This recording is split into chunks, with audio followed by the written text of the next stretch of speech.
Hello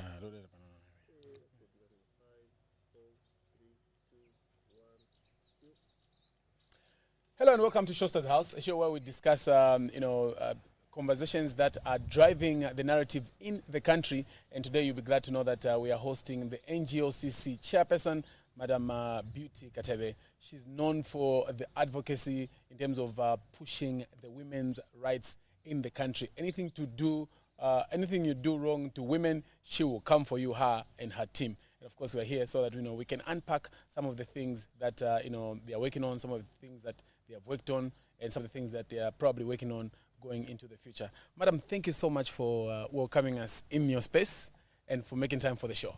Thank you so much. Thank you, Jackson, and thank you, viewers out there. Thank you. So for people that do not know who Beauty Katebe is, maybe prior to being chairperson of NGOCC, who is Beauty Katebe? Okay, Beauty Katebe is, I think a 56-year-old woman. Okay. With 4 children. Okay. Retired civil servant. Former chairperson for Zambia National Women's Lobby. And former chairperson for the Women in Agriculture, Technical and Professional Staff Union of Zambia. Thank you. Wonderful, wonderful. I didn't know that you were also in the civil service. Oh, I was in the civil service the entire period that I was with the Zambia National Women's Lobby. Okay. I was a civil servant, and people were like, how do you handle civil service and also criticizing government at times and all those? But I think I was one of those lucky ones that probably because I started with the labor movement. Yes. I was in the union for a long time until I rose to a position of heading the Women in the Agricultural, Technical and Professional Staff Union of Zambia. So I think I got used to sitting on the opposite side of government, yes, especially on negotiations. So I went with that to the women movement. And also that time, I just want to say that I would want to thank government because they knew what I was doing and they really supported that. You were supported? Even I was supported by government because even the time when I would have trips or other meetings from outside, I wasn't actually tampering with my leave days. I was being given space to go and work because somehow before you become controversial, it's partly helping government to shape the nation. Yes. Indeed.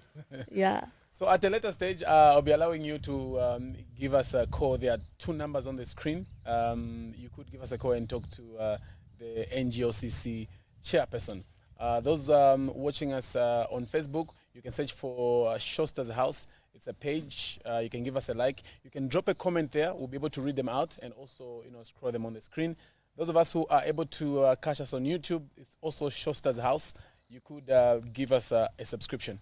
Madam, you called for harsher punishments for defilers, including no bail and even surgical castration. What we would like to ask from you is, what proof do you have that these measures will actually reduce gender-based violence? And also, how do you prevent innocent people from being punished in our justice system? Okay, what is the proof yes, that these, because you know that we have very, very stiffer laws against the defilers and GBV, whatever form. Yes. But when you look at the way cases have been rising, yes, you may think that Zambia doesn't have any laws. When you talk about defilers and castration, yes, definitely you know that they will not do it again. Because the reason why they want to do that is because they are fully functional. Yes, yes. So if they are not fully functional, then it means they will not do it. Happen again. Especially those that are doing it on innocent children, innocent girls, innocent people, just. So for those, we thought maybe it's a stronger message. And if it comes to that, maybe people will be like, okay, so if I do it now and I'm caught, then it means I will not do it again. So they would rather behave and not fall into that trap of being caught in that. And mostly when you talk about defilement and all these other cases, the people that are accused are normally not innocent. Yes, they are innocent until proven guilty, But when you look at the cases and the statistics, you realize that most of them are actually perpetrators. I'm talking about that because you talked about how we protect those that are actually innocent. Yes. Mostly when these people are mentioned in these issues, you find that they are actually the correct perpetrators. Is there any news of something like this being done in the world anywhere? Really, we are not very sure, but when we sat as mothers and looking at what happened, especially this year, the cases of 7-year-old, a biological child, a sick child in bed, and we looked at it and said, what can we do? Where are we going? Why have our men turned into monsters? What should we do? And we thought, okay, this is the only thing we could lay our hands on. But of course, you are the media people. We can ask from other people. Anything that can deter people from behaving in that way is welcome. But at the moment, the laws that are in place looks like nothing to those men. So has there been any engagement in terms of like people that actually make the laws to consider even bringing these to Parliament? Actually, in our petition, if you remember, we met the Vice President and also the Justice Minister. And somehow we can say that it has started moving, because I'm sure you know that the DPP has requested for non-withdraw of these cases when they go to court, meaning it's now a conveyor belt, because at times they would say you report the matter and then you go midway and withdraw because it's no longer painful or you have been given something from home. But the DPP now has said no withdrawal of these cases. Of course, I'm thinking and I know that it's in response to what we are doing. And I'm sure somehow it is going to be supported, because the Minister of Justice is also very keen on trying to curb this issue that has become so rampant in our country. So in terms of GBV, now that you mentioned that you actually made a petition to the Vice President, what are some of the, maybe say 5 immediate actions you'd like to see from the government? I think the immediate actions, like I said, we have enough stiffer laws, but the one that we petitioned, the one that we presented in our petition, we consider, we hope that it be considered.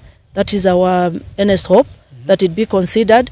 The stiffer laws that are there, I think the next step that we would request for government to do is to just enforce on the implementers, so that the implementers are able to do the correct thing. I'm sure you know that apart from GBV, there are a lot and a number of policies that have been passed in Zambia to favor women, or to actually uplift the lives of women. Where we get problems, it's at the level of implementation. Those that get on the ground to implement, normally they don't do the correct thing. So laws are there. The other one, the one we petitioned, the one we presented in our petition, was only for the fact that if this is completely removed, then the age of wanting to defile the children might not come, or will just not come, not might, because you don't have what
and the public sector.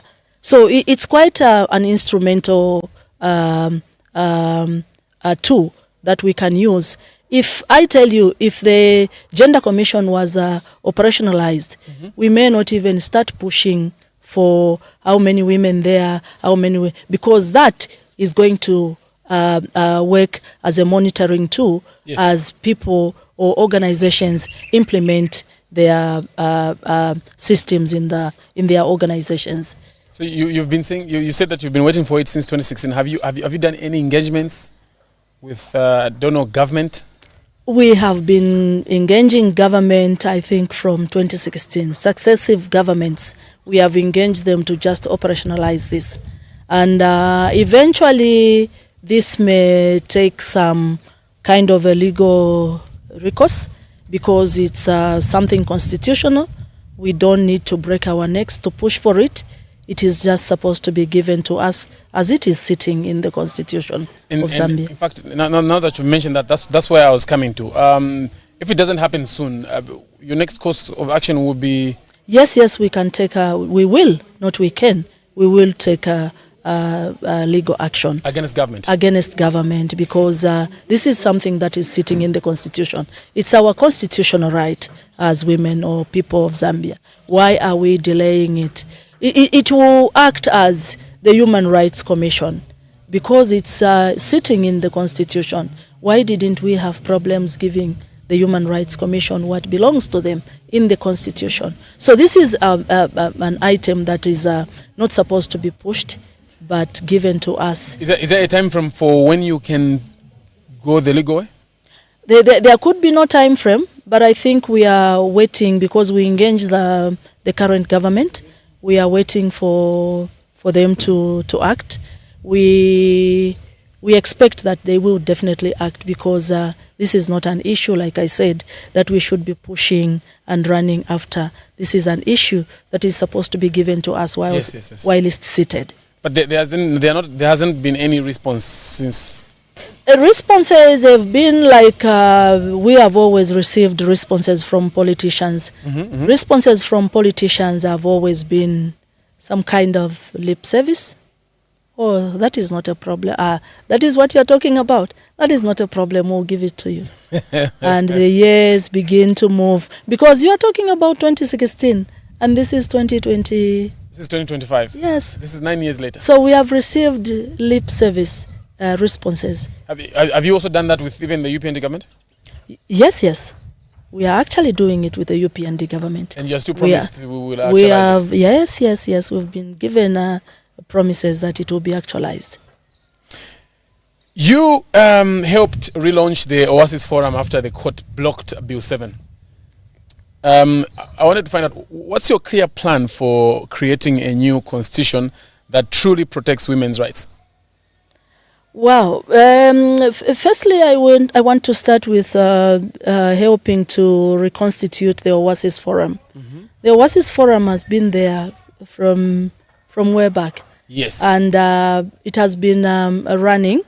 And at times you'll find that the Oasis Forum will run or be active when there is a national pressing issue like the one that we are just talking about. Yes. So Oasis Forum actually opposed the Bill 7 before even the court judgment. We had a press briefing where we opposed the Bill number 7 even before the court judgment was passed. I'm sure you all understand why we oppose that. Though I always laugh when people say, but NGOCC, you have overturned after you supported and now you have overturned. For people that didn't know, what caused in fact I was coming there, what caused the changing of goalposts? Actually, we didn't change any goalpost. In the media brief that we talked about us supporting the Bill number 7? The Bill number 7, it was we welcome the process, but we expect government to be transparent to be consultative, to be, which things we did not see when the amendments came. And we said, okay, we cannot have the amendments. We have not been consulted. We have not been properly included in the process. Basically, the process was flawed. And we said, no, we cannot support this. We looked at the contents of the amendments. A few of them were okay, but was the process okay? Were the people involved? Did they follow what we requested for in our statement? No. And the beauty about you people from the media is that even when you want to report something, you only pick what fascinates you, that is one, or you pick what you think will pull the numbers, that is two, or just decide to be malicious at times. But then we don't mind about that, whether you're malicious or not. What we will still. What did we leave out? So what you picked was NGOCC welcomes the constitutional amendment, and you ended there. But usually that's like the headline, and then there's usually so that is the headline. The headline was NGOCC welcomes the amendment of the constitutional amendment, but that was the heading.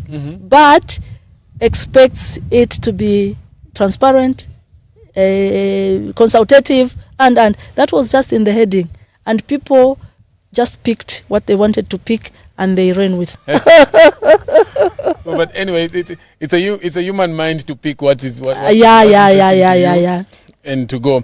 So when you before I ask my next question, I was following through with what we're talking about. What's the clear plan for creating a new constitution that truly protects women's rights?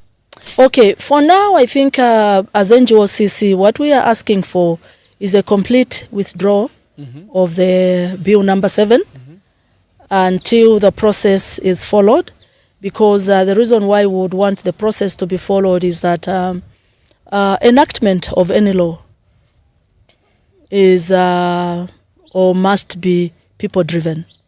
The citizens must be, yes, because we are changing it for us. It's not for political, what can I call it, just political excitement or political satisfaction. It is to satisfy the people of Zambia.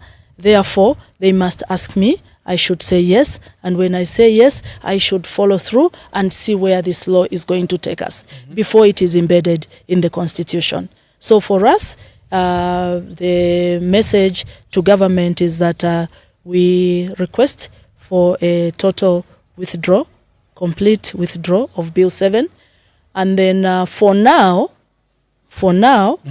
if government is serious and wants to be to take the women, the youths, and people differently abled, yes, seriously, they can still go and embark on Article 259 of the Constitution of Zambia, which calls for equal representation that they can use.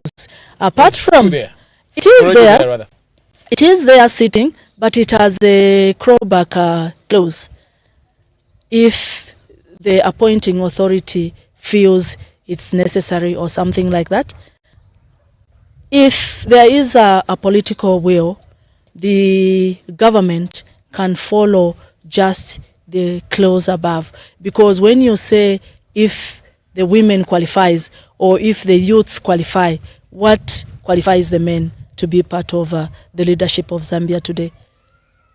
They need women that are educated. How many women are educated in Zambia? Enough. They need women that have the courage to run or even become presidents of this nation. How many women are capable of doing that? There are a lot. There are a lot.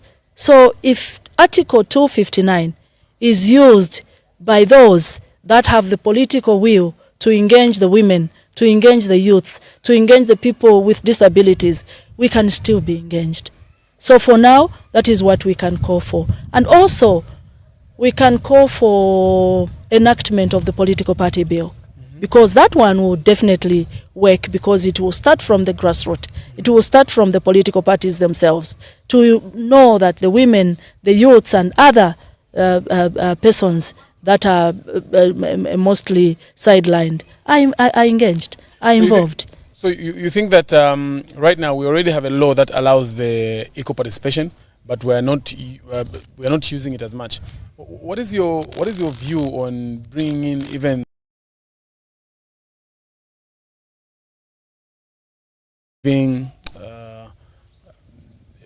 load shedding? For us to tell you the truth, if it means bringing in or introduction of the proportional representation, it would work very, very positively for us. But then, because it borders on the amendment of the Constitution, then we are saying the process must be clear, consultative, transparent, everything.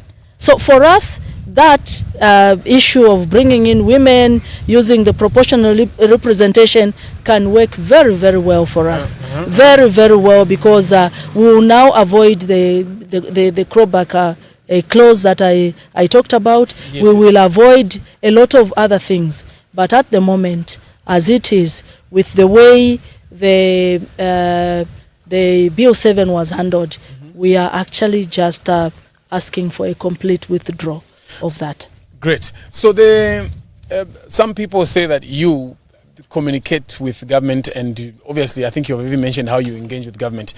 Before you come maybe to oppose what government is doing when you ask for a complete withdrawal, was there any engagement you had with government before you came to do the presser? Yeah, we've had engagements, I think. Or you just surprise them, like you just come and say, what you're doing is wrong and can you withdraw? No, actually, being an advocacy organization, we are a pressure group. We partner with government. Yes. We partner with our constituents. In fact, our constituents is not even partnering. We carry the interests and aspirations of our constituents, who are the women, the youths, and persons with disability. So there are times when we would surprise government, because we want our constituents to know that we have actually acted on a certain or a particular issue. At times we would want to just engage government in a closed door meeting and try to request for what we want to. But as long as the issues are hot, the issues are out there, everyone wants to know and understand what NGOCC is doing, what the women movement is doing, we will definitely not wait for the consultation. We will speak so that government can listen from where we have spoken, and our constituents can see that we are actually working. Otherwise, we have always strived to have a very good work relationship with government, because at the end of the day, they are the ones that are going to propose certain things that we want to get them enacted into law or do anything. So we work very, very closely with them. But at the end of the day, I said it, we are a pressure group. We are an advocacy organization. So at times we flip. So when you flip, do you get even a call from any higher officers saying, but why didn't we just talk in the background? Oh yes, we do. We do. At times they get very disappointed. At times they understand. At times we differ even for 1, 2, 3 weeks, and we don't engage properly. But at the end of the day, we are colleagues. We are friendly forces. So we need to get back and move together. Because at the end of the day, they are saving the citizens of Zambia. And we are helping them to save the same constituents, apart from we pick just a few or maybe a certain category of the citizens of Zambia that we are saving. So at the end of the day, we are doing almost the same thing with government. Do you get any funding from government? No, we don't. We don't, but there are certain activities at times that we implement together with government. But that assurance I think I can give before the camera to the people of Zambia, to the people out there worldwide, because I know some people are watching on YouTube, Zambian National Women's Lobby, as long as it remains, I will repeat that, as long as it remains under Beauty Katebe, it will not get any money from anyone. Because like I said, we can move today with President HH. Yes, yes, yes. And tomorrow I will issue a statement that he might not be happy with. Now imagine if my mouth is full with food that I got from the president. How will I criticize what he has?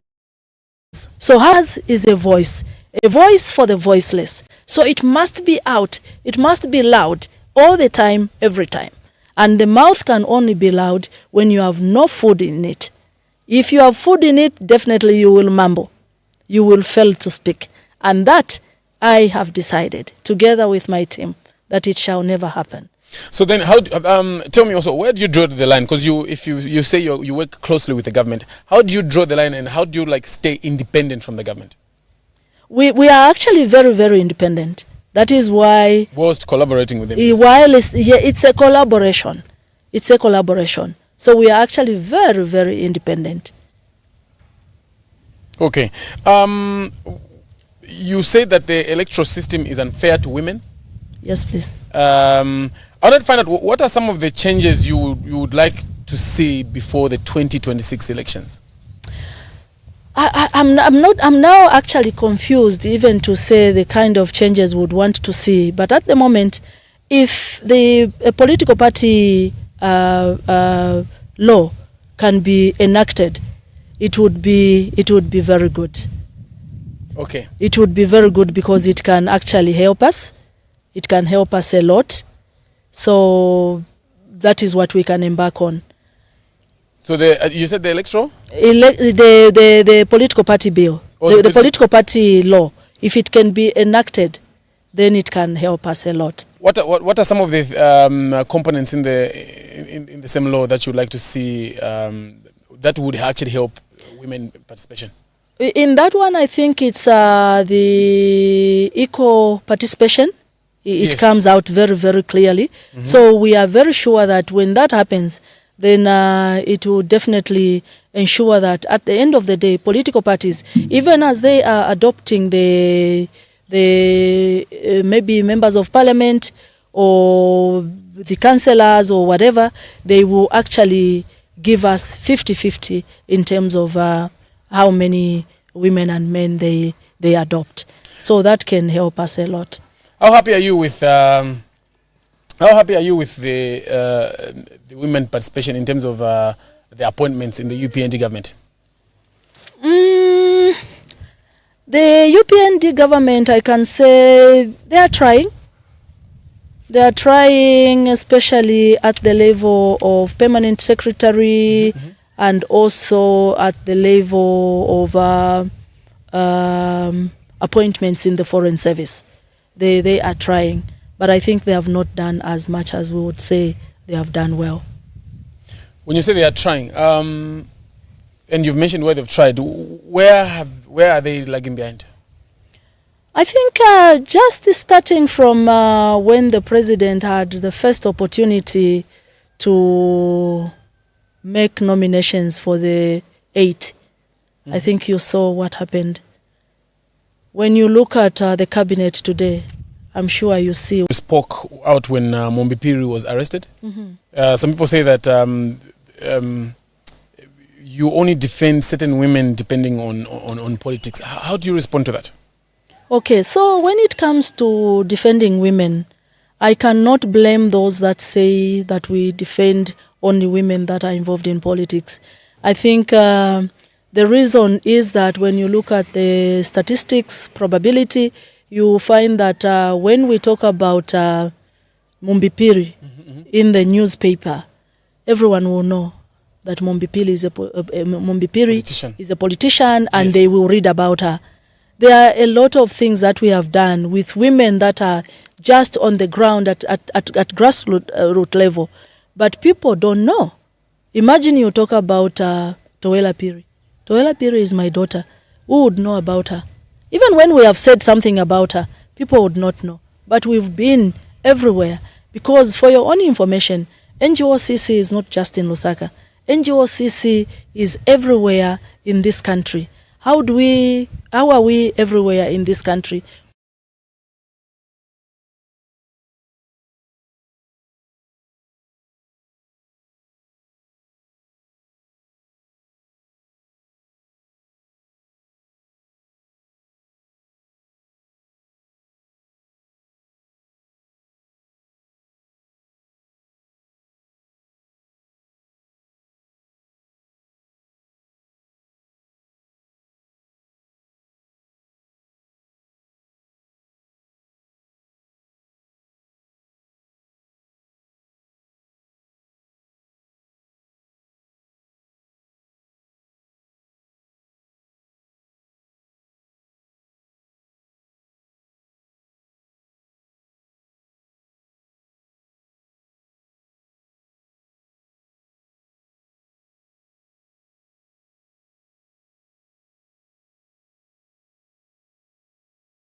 Ministry of for Judiciary, yes. Justice. Yes.